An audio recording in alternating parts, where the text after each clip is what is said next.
Lobok River is another popular destination in Bohol because of its dining experience. There are floating restaurants where buffet meals are offered, and we had our own way of cruising through the Lobok River, and the scenery is still breathtaking as ever.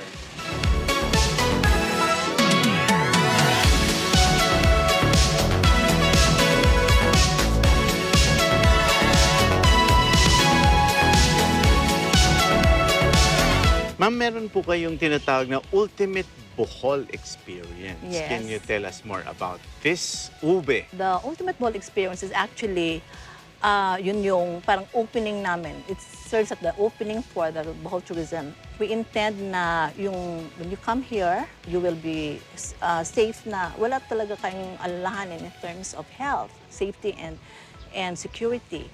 And that is a follow-through of the provincial ordinance in 2020, wherein it provides for health protocols. Another provision is on carrying capacity ng island. And then another is yung online na payments and reservations sa mga hotels. And environmental compliances of all rules and regulations relative to environment. Kaya yun ang parang namin, when they come here, talagang you would be assured na you'd be safe in terms of health. However, the provincial government and the private sector led by the Provincial Tourism Council had thought that it should go a little bit far from from its initial objective as a health protocol. It should be something that would, however, help sort of a brand for the tourism of Bohol. So, ang nangyari ngayon, we are working on it. Now, when you come to Bohol, it will not only be, safe, but as well as yung mga facilities namin would be accessible to you, and then accessible and presentable at that.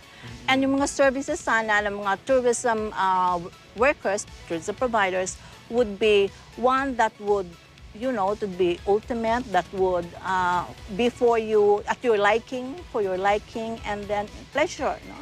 Parang pagpunta nyo dito, yung whole experience yun naman would be something that is definitive, that is supreme in that aspect. So, yun is what would serve as our brand, our brand of service. Kaya ngayon, meron kaming tinatawag na seal of compliance. Halimbawa, yung mga facilities and yung mga tourism sites that are interested to get certified into that.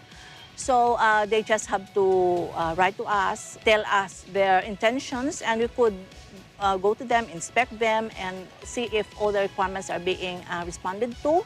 And then it would also serve as a marketing tool for them. And as well as for us then, it would serve as a basis for standards. No? That would be the basis for our facilities and services. The standards, assurance na talagang service and facilities are up to what we would want our guests to experience. We do have requirements. No? We do have requirements. One of which, yung sinasabi na all of those health protocols would be observed. Yung mga environmental compliances should be met as well. Kasi marami yun eh. And then, yung carrying capacity ng facility, for instance, should also be met. Kasi kailangan yung ngayon, di ba, social distancing and all, kailangan talaga. And also that there'd be, of course, they should have all the registrations and all the licenses from the local government, should be accredited by the Department of Tourism as well. And then, of course, dapat wala silang issues of whatever kind. For instance, hindi sila pinapatawag ng barangay captain or ng police or whatever. Dapat ganon. Violations of whatever. Sa LGU or walang issues. With all the 200 plus facilities that we only have like 42 as of now na merong seal of seal of compliance. So hopefully it will increase with all the awareness campaigns that you are doing. Yes, so hopefully. The staff and actually the team, because we have that provincial inspection team, it's not only our office.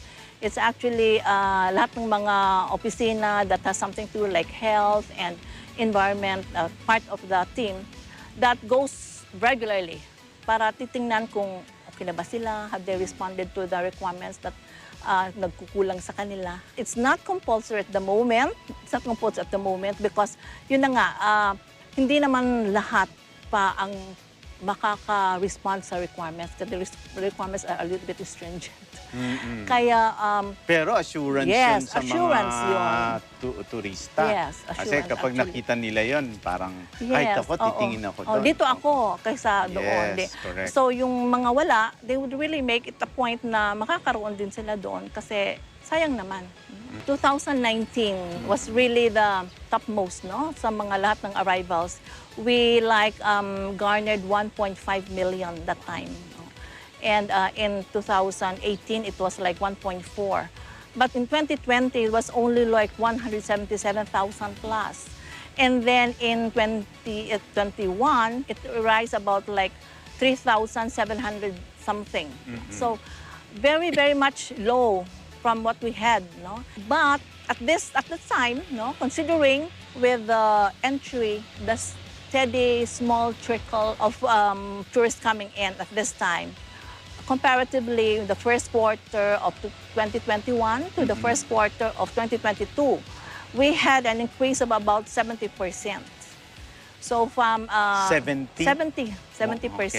as compared to the first quarter of 2021. So if things are the same, if there is no more cost for any more lockdowns, I hope. Hopefully. And then if there is no super typhoon that would be coming in, God forbids, no, in the months and years to come, we could probably be, the tourism horizon would be a little bit rosier than it was. We hope to meet the 2019 arrivals. And even... That's 1 point. Yes, 1.5. And we hope to do that. And if we couldn't, we definitely are doing our best right now, preparing the province, no, coming up with new circuits and all of those, and promotions.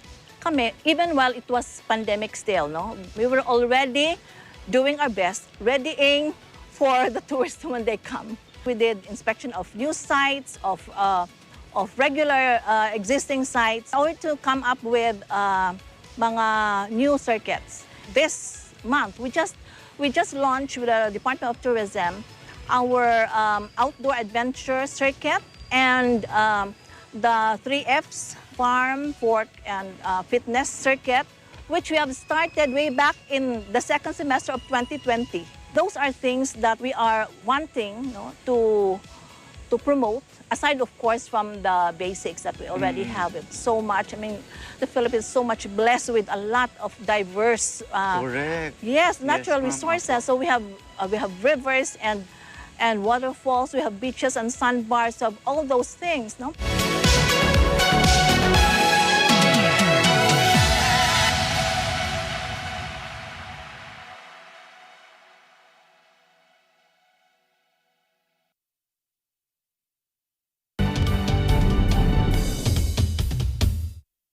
New BMEG Integra 3000 Plus Mixed Pellets and Grains. Gawa sa tamang timpla ng expertly formulated pellets at grains para sa magandang pangangatawan at tamang timbang ng inyong mga manok. BMEG Integra 3000 Plus. Iba ang laking Integra. Masela nito dahil investment ito ng pamilya natin. Humihingi po ako sa inyo ng paumanhin. Si Junseo, hindi mahigitan ang galing ni Minho sa negosyo. Sa wakas may lisensya na tayo. Si Mino ang may gawa nito. Congratulations!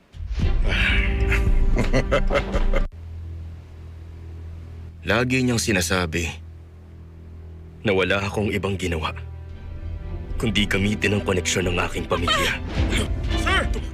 Ngunit hindi lang sa negosyo, sila magtatalo. Tumanggi ka mag-invest sa hospital kung saan nagtatrabaho ang babaeng pakakasalan mo? Ano ba talagang gusto mo? Ang mali ay mali. Hindi ako dapat magdesisyon ng batay lang sa nararamdaman Paano naman ako? Hindi ka mahalaga sa kanya habang tinutulungan kita at inaalalayan ka nung nagsisimula ka. Naghihintay naman siya para balikan ako.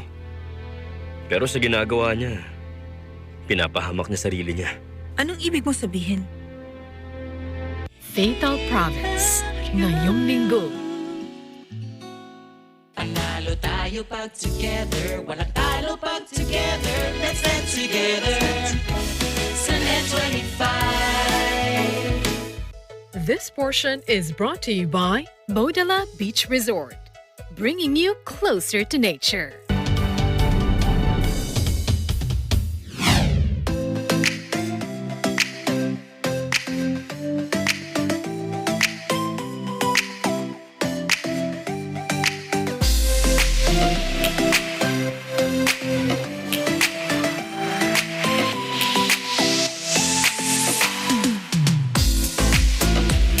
Nestled in an island with white sand beaches, the Blue Water Resort here in Panglao is another accessible destination. When Bohol was smashed by Typhoon Odette, the Blue Water Panglao was one of the affected establishments here in Bohol. But today, it has bounced back.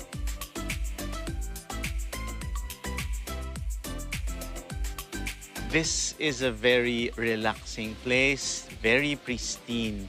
Pero hindi namin ma-imagine, Miss Weng, na during the Typhoon Odette, I think there is a major destruction, and I think up to now we see some of the fixes being done. How was your experience during that Typhoon Odette? You know, Odette, we actually underestimated yung impact ng Odette at that time. Although we were warned already, but it was a bit late. And when it was happening, all of us were scared. And of course, natakot kami para dun sa mga guests din namin, nag-aalala din sila. But ang talagang direction namin at that time that it was happening is to ensure the safety of everyone. So talagang bawal kami at lumabas at that time. Marami talagang nasira, yung mga puno nagbagsakan. May mga na-damage din kami na mga rooms, but wala naman kaming casualty. And that's what's most important.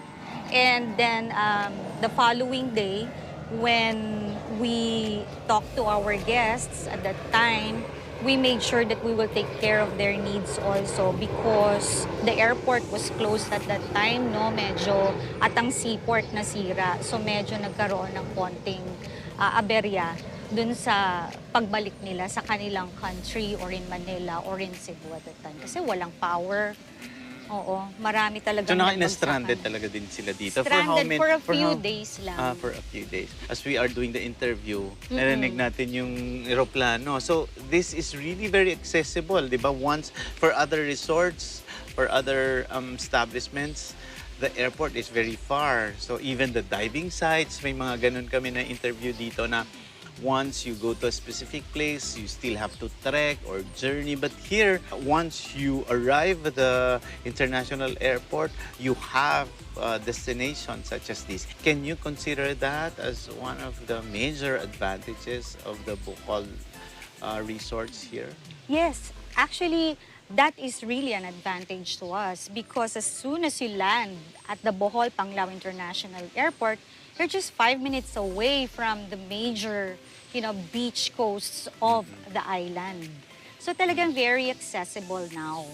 And of course, a lot of tourists right now, their number one concern, apart from, the safety of during their travel or yung safety nila pagdating doon sa destination, it's also yung accessibility.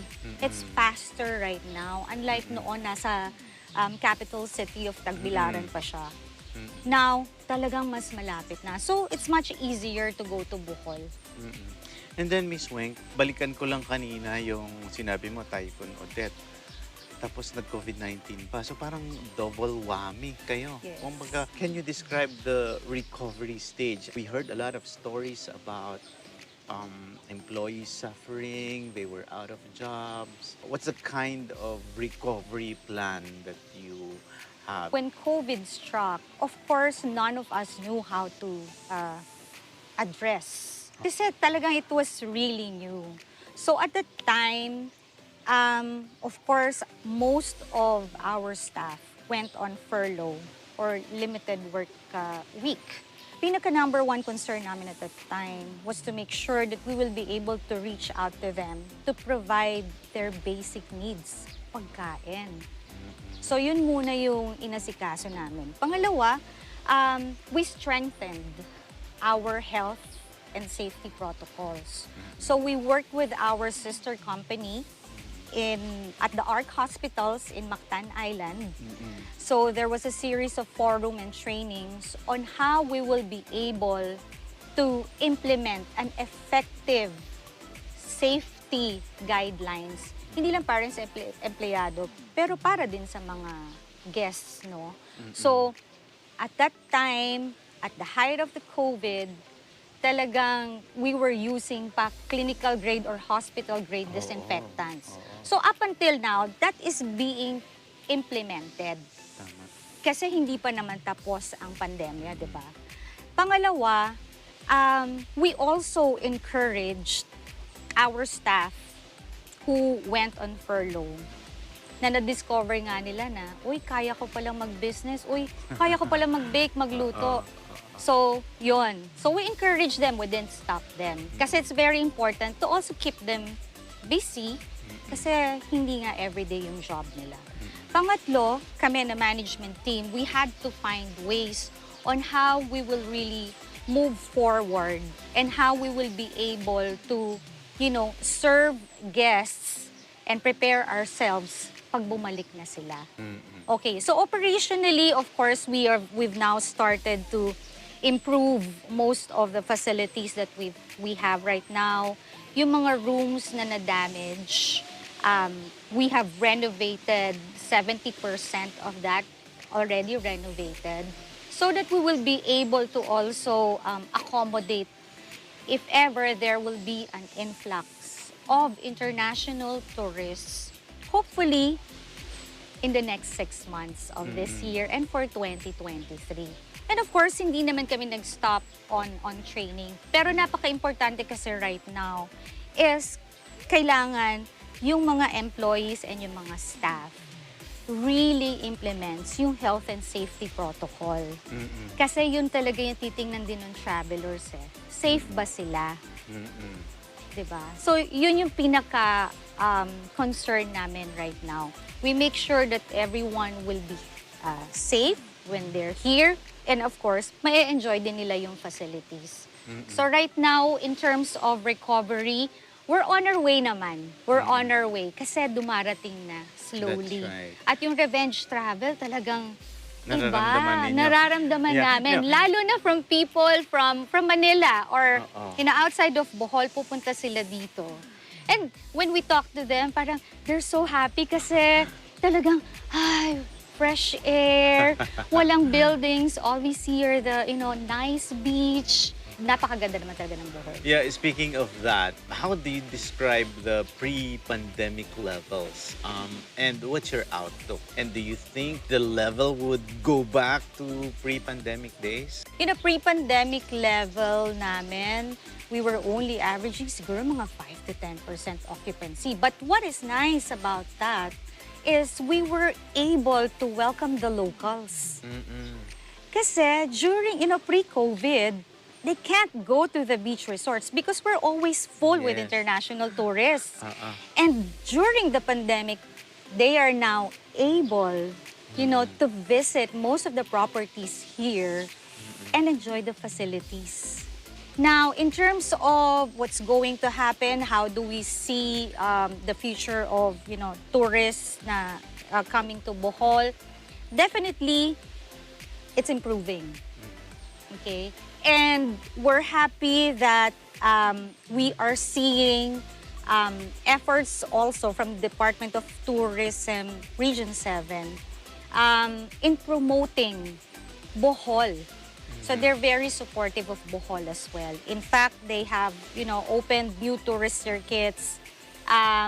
They have, I think, the outdoors. They're promoting the outdoors and the culinary tours now, apart from the usual, tourist circuits. As of this time, definitely, it's better than 2021. Kasi 2020, nag-service pa kami with OFWs. So we became a quarantine facility. Wow, that's something because, you know, a lot of hotels and resorts were not open to that. The local government is asking for support so that, you know, we can service the returning OFWs. And they're a very huge part of the economy kasi marami talagang OFWs na tumutulong sa atin, no? So we gave our interest, you know, in writing, and we said that we will welcome the returning OFWs and we will comply with the Bohol IATF on how we will handle them. So it was a very successful period for us. Also, it gave opportunity for our employees to have jobs. What we can guarantee with Blue Water Panglao and those who will visit us is that we will be able to serve you in the Amuma way. Amuma is a Visayan term for to take care of, to nurture, to foster. Okay? So, if you want to experience the authentic Filipino service, which is warm, courteous, Caring. friendly, caring, guaranteed you will experience that here.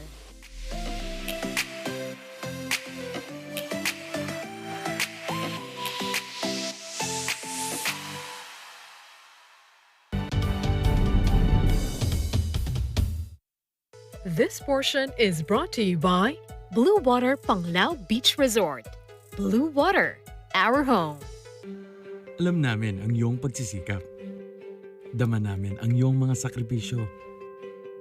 Kita namin ang pagharap mo sa bawat pagsubok. Kaya sa kabila ng mga hamon ng buhay, nandito kami para umalalay. Kasi katulad mo, gusto rin namin ang magandang bukas para sa kanya. Hatid namin ang dekalidad na edukasyon at makabagong pasilidad sa abot kayang halaga. Kaya huwag ka na mangamba. Sasamahan ka namin tuparin ang mga pangarap niya.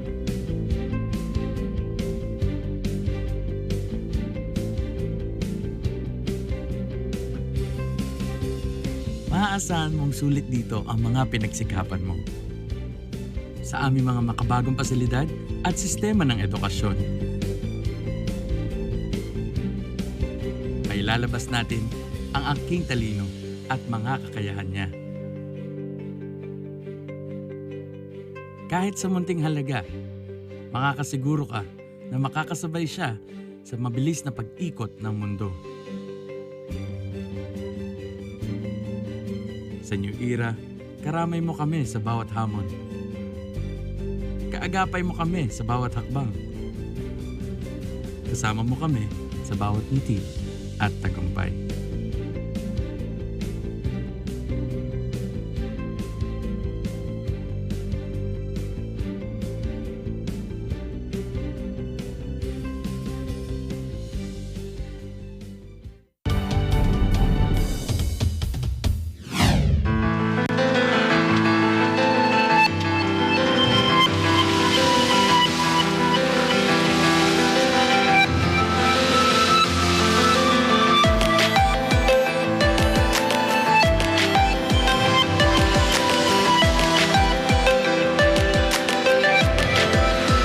Bohol is a stunning location for scuba diving. In Bohol, there are numerous fantastic dive sites perfect for divers of all levels near the resorts. Before going to our way to a diving spot here in Panglao, we first had our orientation before doing the diving activity. Jasmine, basically, it's her first time to dive. She doesn't have any diving experience. So, is there any tips or introduction? And we can provide discovery diving for her. Let her experience a wonderful environment in Philippines.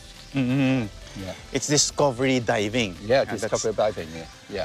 And normally, what are the basic requirements? The basic requirement, just point one, is a lecture.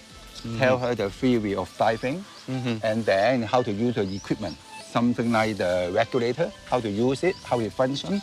And then we will also provide the BCD, buoyancy control device. and then put it on, tell you how to use it, how to descend into water, how to come up from the water, slowly and slowly. So we'll give a full training about this.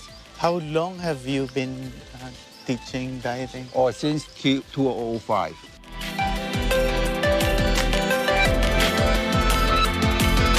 This is what we call introductory dive or DSD Discover Scuba Diving. This is just for experience, okay? So this is the scuba tank, okay? Scuba means self-contained underwater breathing apparatus. Ito naman po ang BCD, okay? BCD means buoyancy control device. Ito po yung regulator, okay? This one is the first stage of regulator. And this one, the hose this is the second stage of regulator. And this one, we call this this is your primary regulator. This is regulator is para saan? Dito po tayo hihinga. Ito po gamitin natin. Ito po yung buhay natin. Okay? And this one is the secondary regulator. Okay? This is the backup regulator. Ito po yung high pressure gauge. Ito. Okay. And this one is the deep gauge. Pag i-open natin ito, ang full tank nito, ma'am, is 200 bar. Okay po. Gaano po katagal yun pag 200 bar? Depend on your air consumption. Pag baguhan, mga 40 minutes. Pag may experience na matagal ng diver, habot ng 1 hour plus something. Okay? Ito po, mamonitor mo dito kung gaano kalalim ka na. So next is hand signal because underwater we cannot understand each other. So we need hand signal. So this is okay for diving. Okay. If I give you the sign, are you okay? So I need your response if you are okay. If you are okay. If you are not. If you are not okay, it's like this. And like this. Or like this. Something wrong. Okay. This is going up. Going down. Going to the left. Going to the right. Stop. Stop. Okay. Stop para saan po? Stop. Tigil muna. Tigil muna. Okay. Tapos, this sign is stay on the level. Stay on the level. Because, like for example, if you don't want to go more deep, so just tell me that I'm okay this level. Okay po. Okay. I'm okay this level. This one is danger. Danger. Sign of danger. So, tuturuan kita paano mag-clear ng mask underwater. Okay. Because sometimes the mask is foggy, we cannot see something underwater. So we don't need to come up to clear our mask, We can do it underwater. Okay? Like for example, like this. So itong mask, kailangan po walang buhok. Kasi ang buhok dito papasok . Like for example, our mask is foggy. So hindi tayo makakita malabo. Tapos ang gawin natin, yuko, konti. Tapos, lagyan ng tubig dito, konti. Pag may tubig na, yuko. Tapos, shake. Shake. Shake. Tapos, pag clear na, look up. And protect your, protect it here. And then, tanggal. Inhale. And then, blow through your nose to take out the water inside your mask. Okay, wait. Like this. Sometimes we feel that there have water inside our regulator. Okay? So how to take it out, how to release the water in your regulator. So all you have to do is you just blow it hard. So the second method is sometimes we don't have enough air to blow. Okay? So the second method is press here. Easy, more easy. Air pressure. Okay? Because once we start going down, we feel the pressure underwater. Okay? If you feel the pressure underwater, so what you have to do is you just try to pinch your nose and blow it gently. Every time you feel the pressure, you need to equalize. You need to release the pressure.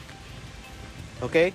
While we were all prepared to go to the diving site, time was not ideal. Unfortunately, we were welcomed by heavy rains. Thunderstorms followed, so we decided not to continue diving as instructed. We then made the decision to go to an open pool to practice basic diving. But because safety is the priority as there were lightning and rain, the diving team instead guided us to a closed pool.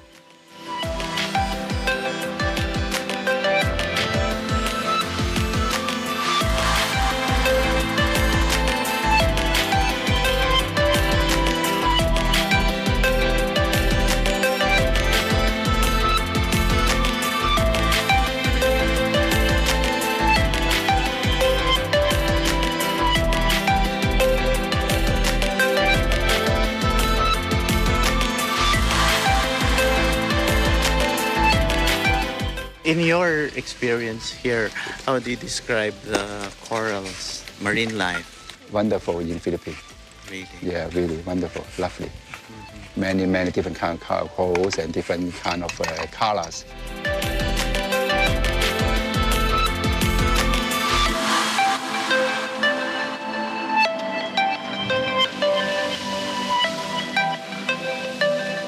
They said that Bohol is the capital of free diving in the region, in the ASEAN region. So we have free diving, scuba diving, we have whale and dolphin watching, we have snorkeling, we have everything. And it's just that people, when they first come here, they're just always treated to the usual countryside tour. The yes, the chocolate, the Tarsier, and the Lobok River. But there's more to it. Aside from that, I mean, aside from those and the spots that you visit, which comprises the Chocolate Hills tours, no, countryside tour, there's so much more. If you only have to stay in Bohol for some time, you could always have that. I mean, you know, go around and visit a lot of places. The Department of Tourism have always been helping us. Department of Tourism, TPB, wala kang masasabi. They've always been helping us in terms of promotions. But siguro in our part as well, we really need to do the basics as well. It's not only us, the province, but also our LGUs. Kasi yun ang kulang din eh. Kulang ng parang awareness of how really to develop it in such a way that it is like ano tawag, global and in standards, yung ganon. So kulang kayo ng tao doon sa LGU pa? Sa LGU actually... Sa mga ilan po ba yung staff ninyo? Okay, ang staff ko dito sa province is like, we are like 16. But in the LGUs kasi, because yun ang kanilang lookout, no? Yes. So, isa lang. Ang tourism officer lang, which in a lot of cases, parang marami pa siyang ginagawa aside from just tourism. So, hindi talaga matutukan. Yes. Oo. So, everything, parang jack of all trades siya doon in the LGU. Kaya masyadong hindi siya matutukan. And then kami rin, we look over the whole province. Then, mahirapan din kami. Although we really are helping them in terms of marketing. Kasi nga, marketing is a little bit expensive. That's right. And then, wala masyado silang, the knowledge on that aspect is not that great as well. So, we have to, also seek the assistance of the Department of Tourism and to help us out on those. But then yun siguro, ang kulang talaga namin, yung mga capability building those aspects. Kasi kailangan talagang basics, di ba? That's right. Basics of marketing and promotion. Talagang basic yun. Na, okay, ngayon, meron na tayong online and all those things. But then, how to like, develop the plan as to where you are going. Yes. That is somehow a little bit masyado klaro. At saka ma'am, parang kayo dapat nga ang priority kasi based on data again, di ba? 70 to 80% is the contribution of tourism in the Bohol economy. Yes. Tapos, konting percentage na lang yung iba. So, I think more resources will be given to you. So, assuming, ma'am, kunyari ako presidente, bigyan kita ng budget. O saan mo gagamitin? And what will be your priorities? Just in case you have that support, both assuming we cannot get it from government, what will be the support that the private sector naman can help you with? Ang private sector namin dito talaga is active and very strong. They always are prompting us on ano yung kulang that we should be doing, yung ganon. And then in terms of promotions as well, they do shell out funds as well. Ganon ang ano namin, ang aming relationship. So are we saying, ma'am, that private and public partnership collaboration is effective dito pa? Very effective. Talagang Can very you start effective. it, I ma'am, could with- always say that, I mean, comparing to other provinces with the same tourism industry that we have, lahat sila nagsasabi na what has become of Bohol right now is because there's a very strong private-public cooperation talaga, partnership, and which might not be that active or effective in some other provinces. So kami dito is, yun na nga, ang aming chairman ng Provincial Tourism Council is from the private sector, which is different from all the others. Kasi mga, usually sa ibang probinsya, governor yun eh.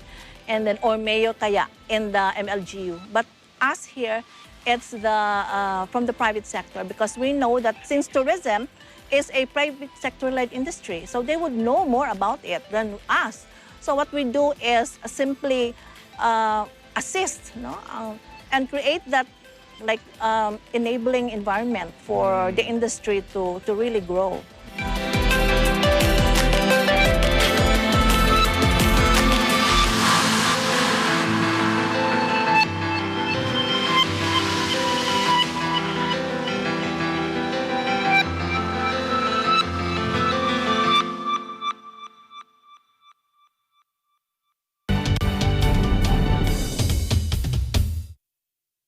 Jimin, ano na nangyari dun sa puzzle na binigay ko sa'yo?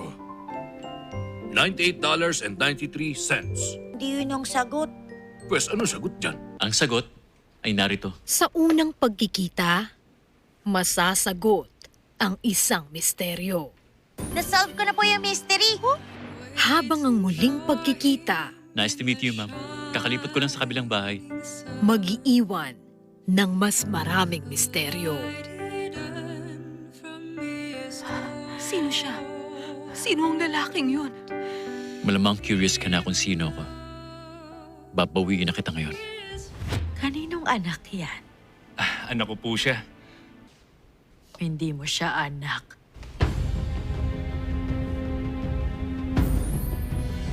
A Place in the Sun. Panalo tayo pag together. Walang talo pag together. Let's dance together. Sa Net 25.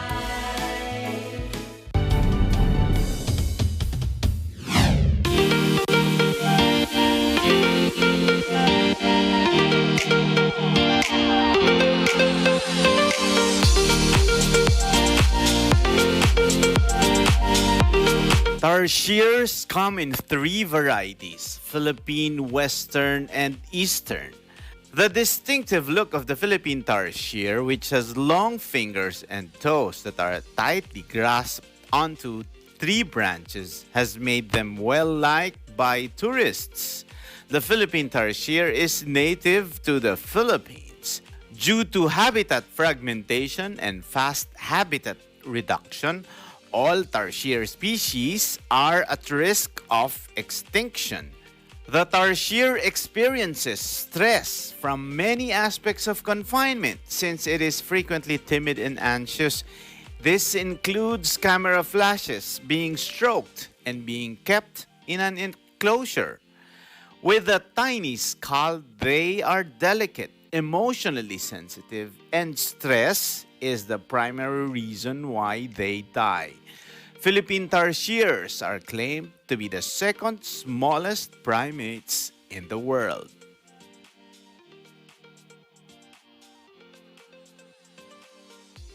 Noon pa man ay sikat na ang Bohol. Ano ba ang mga meron sa Boholano at hindi lang kilala sa Pilipinas kundi nakikilala na rin sa buong mundo, Mayor? Kasi ang Bohol ay mga tao dito ay mga religious people at saka very friendly people.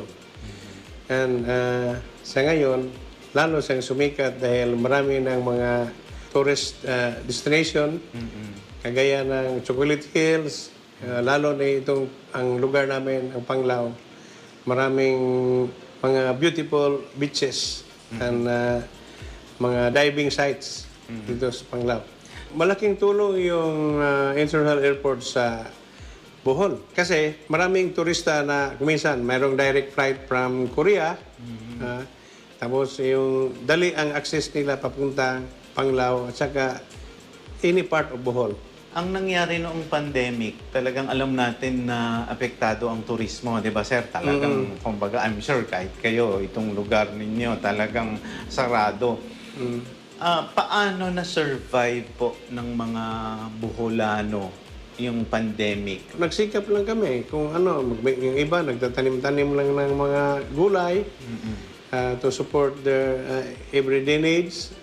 Tapos ang iba, kuminsan nagtrabaho sa construction. Pagdating doon sa pinagkukuhanan ng pangkabuhayan ng mga taga Bohol, saan po nanggagaling? Is it agriculture? Is it tourism? And as the new mayor of Panglao po, is there a specific sector or industry na nakikita nyong parang sasabi nyo na ito ang legacy ng administration ko? Noon, ang Panglao, hindi pa siya sikat. No? Yung taga Panglao ay nagtatanim lang ng mga root crops, vegetables. Ngayon ay sumikat na rin konti dahil gumanda na yung tourism namin. Tapos marami rin mga establishment dito, mga hotels at mga magandang mga tanawin sa Panglao, mga dive site. Kaya ang mga tao medyo umangat na rin ang buhay. Ang isa rin doon sa sinasabi ng administrasyon ng PBBM ay pagpapatuloy yung Build Project BRRD. Parang hinihikayat talaga ang mga foreign investors. So ngayon po, gaano po kayo ka-open, Mayor, doon sa pagpasok din ng mga foreign investors? All investors are open. I'm now the mayor of Panglao, so I welcome all the investors. As long as they will observe the environmental programs, marine environmental protection, especially sa dagat, no?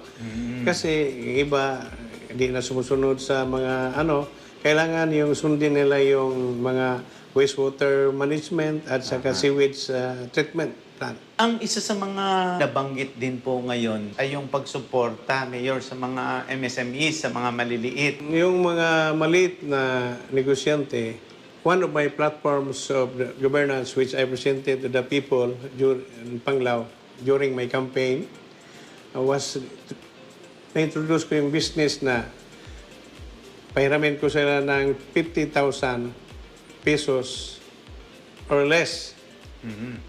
And then, hindi na sila kailangan magbayad ng permit sa LGU. Doon na sila kukuha ng permit sa barangay. So second, we will reduce the permitting licensing requirements and shorten the processing time. Third, no more under the table and solicitation of business owners. Yes. Aside from that, we will introduce cooperativism with the national government agencies to support the micro, small, medium enterprise. Ang legacy ko ay kailangan yung panubig sa Panglao. Number 1, kasi walang tubig dito.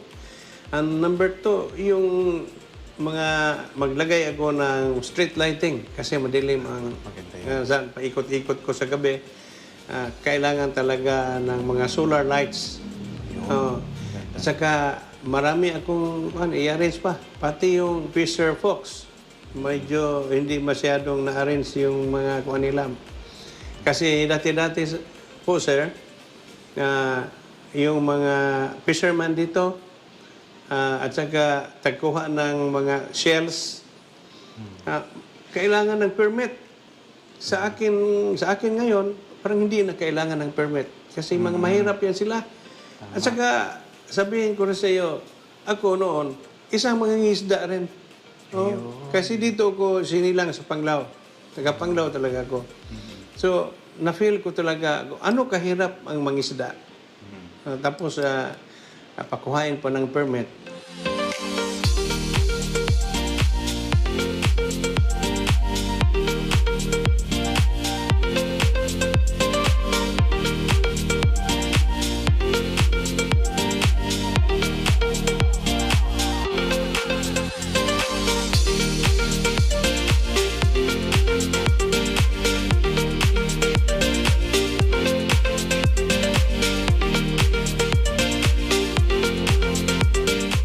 To all tourists coming in the Philippines, please come to Panglao to see our beautiful and white beaches and beautiful corals and beautiful diving sites here in Panglao. You are very safe in Panglao.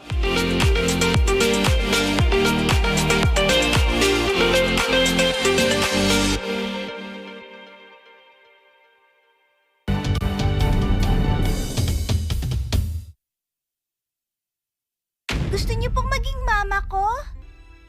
Salamat po, Mrs. Elsa. Ay, mahal ko. Magpakasaya na at maghanda dahil magsasanib puwersa na ang pera at impluensya. Mahabang proseso ito, Romina. Magkano ba? Para manahimik ka na. Ang laki nito. Basta huwag ka nang magpapakita kahit kailan. Ano ka ba, Dr. Romulo? Kapag pera ang usapan, walang imposible sa'yo. Napababa niya ang piyansa. Paano nga? Meron lang akong ipapagawa sa iyong maliit na pabor. Gagawin kong lahat ng paraan para mawala ka na rito, Elsa Guerra. Ngayong linggo, sa Mi Esperanza. Panalo tayo pag together, walang talo pag together. Let's dance together. Sa Net 25. Hindi ko kayang talunin si Clara.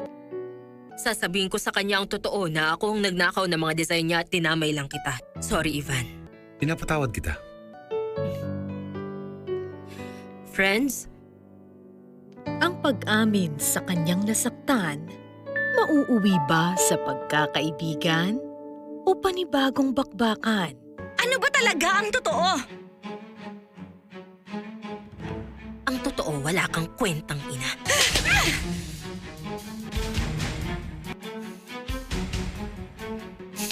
Nagtiwan mo ako! Nagtiwan mo ako! Manlalako ka! Nasa mga kang tao, sinungaling ka! Palabra de Amor. Panalo tayo pag together, walang talo pag together. Let's dance together. Sa Net 25.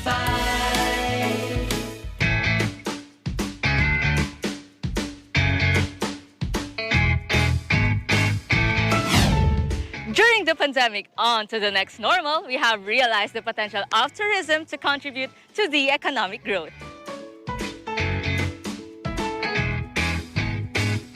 The pandemic outbreak resulted in the immediate implementation of travel restrictions, but as we transition to the new normal, tourism is resuming and we all have the opportunity to travel around the country.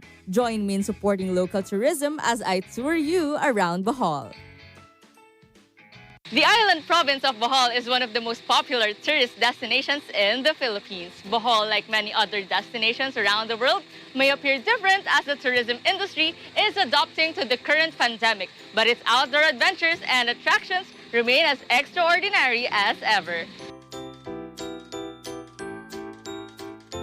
Domestic tourism continues to be the most popular type of tourism. Domestic and regional tourism has grown in importance in developing countries over the years. It is no surprise that I fell in love with a wonderland, as it is considered the 10th largest island among the 7,000 here in the Philippines. Bohol has much more to offer. Traveling here in Bohol has made me appreciate my roots and culture as a Filipino even more. It is very nice to experience and witness the local culture.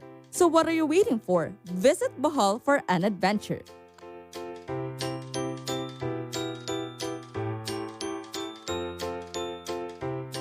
I am Jasmine Agustin for Open for Business and welcome to Bohol.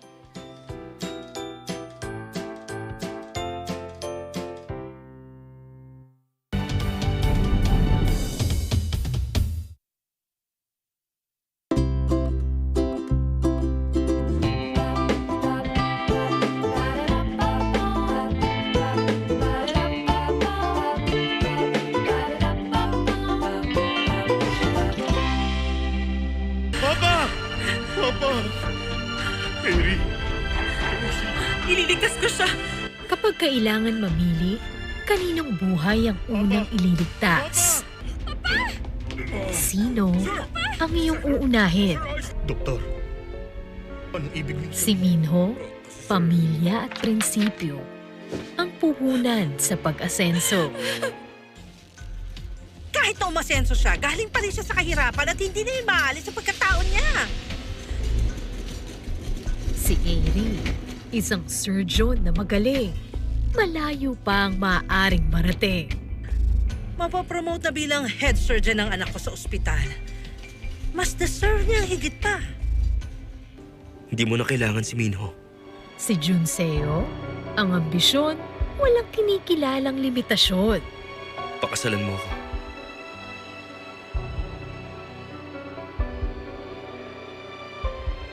At si Jiwoo, masagulero.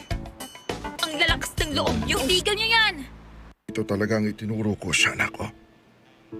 Na kapag may nakita kang ibang taong inaagrabyado, lumapit ka, tulungan siya.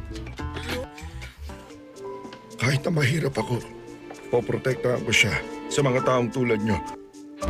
Kapag nalaman kong may ginawa kayo, ako mismo ang maniningil sa'yo. Tandaan mo yan. Fatal Promise. Simula July 18, 8:30 p.m. Panalo tayo pag together, walang talo pag together. Let's stand together sa Net 25.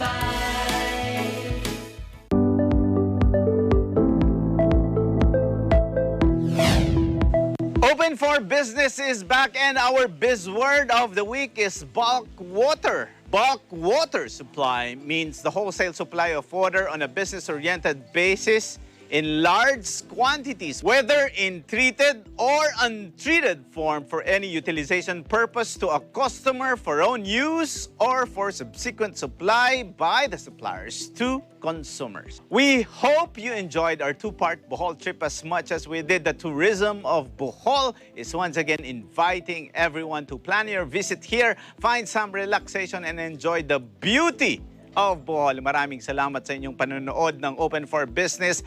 Samahan ninyo kaming muli sa Open for Business sa susunod na linggo, keeping you informed and open for business anytime, anywhere. Be ahead of the curve from vision to action.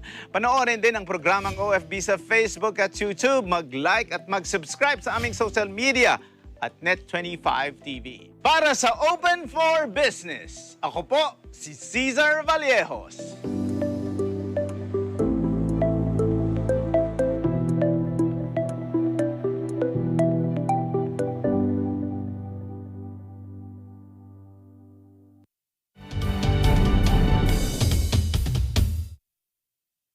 This program is supported by Modala Beach Resort, bringing you closer to nature. Bimec Integra 3000 Plus Mixed Pellet and Grains. Iba ang laking Integra. Blue Water Panglao Beach Resort. Blue Water, our home. Masiglahin ang araw ng Linggo. Kayo'y maaantig. Huwag mo ubusin ang luha mo sa wala dito. Mapapaisip. What are we gonna do? Matatawa. Why so much food? Even no money, no honey, we make utang-utang. Mapapahanga. At mapapainda. Twist and shout, twist and shout. Kasama si Daking. Ang nag-iisang Comedy King Dolphy. Ano pangalan mo? Big po. Big po. Ano mo si Fernando po? Tito Vic and Joey. Mahirap ikwento, Vicky. Mahabang istorya. At marami pang artista na kinagigiliwan noon magpahanggang ngayon. My love, my endless love. Cine Throwback. Tuwing Linggo, alas 12 ng tanghali sa Net 25. Panalo tayo pag together, walang talo pag together. Let's stand together sa Net 25.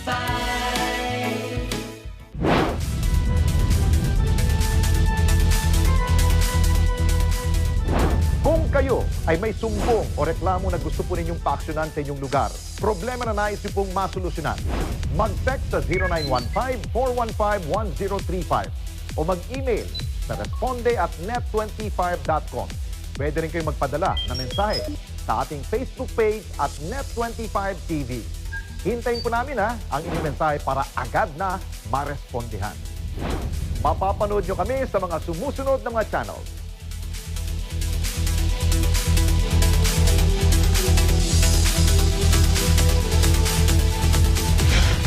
Sabado, alas 6 hanggang alas 7 ng gabi.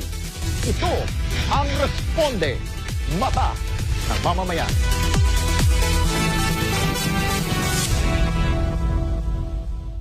Araw-araw may bagong kaalaman. Dahil sa Tony Knows, Everybody Knows! Your Kuya Tony Petgaba na hindi naubusan ng tips. Siyempre, from DIY to life hacks, sagot ko na yan. Saan ka pa? Let's all play together. Let's have fun together. Tara na, sumali at makigulo sa aming Kada Challenge. Sa kada umaga, kompleto na ang inyong umaga. Ang show na siksik sa tawanan. Anong una natin gagawin? Ang show na laging may baong pampagood vibes. Alas 9:12. Kasi alam mo naman, pag tatlong mga marites. Kalagkarin. Kalagkarin. Ang palakpakan. Ang utak sa likod ng ASPN. Ang show kung saan mahalaga ang bawat opinion nyo sa mga maiinit na issue ng bayan. Ayan, i-compute mo na kung magkano sa halagang 50. Yan! Hindi, joke lang. May tawad ako? 30 na? Ha? Tawad na yun. Mga issue ang kasagutan ay sa programa natin unang napanood at napakinggan. Kaya naman gawing morning habit ng panonood ng ASPN.